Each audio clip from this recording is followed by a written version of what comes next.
अस्सलाम वालेकुम दा महफिला करूँ ए हक नवाज जिंदानी कांडे सन 2021 साल 2 महीना मरुशी चार तारीख रोशे दुआज वजा महफिला करूँ नाड़ी गुलाब मरी बोरी यासीन मसूरी लालू गोरसानी चौका कनगादा संगताई फरमाश गुलनवादा फरमाश मौराना फरमाश दलीजा ने दुबैया फरमाशें बख्तियार फरमाशें अमानुल्लाह चाकरानी फरमाशें सऊदी रब्बाज असगर नोजबंदगानी फरमाशें कोलू आज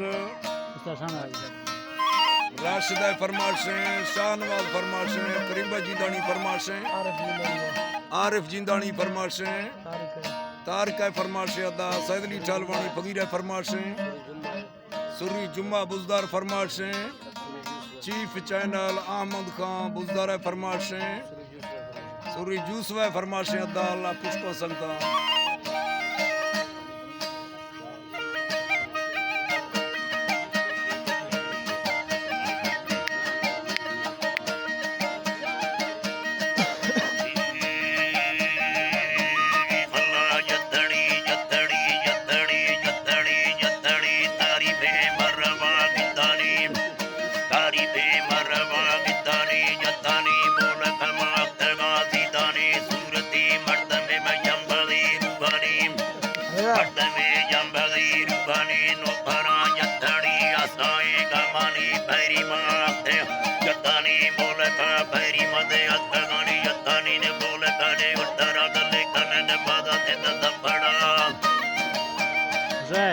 बड़ा गाड़िया सब बने फकिया मोटरा यादानी कराटे बसेगा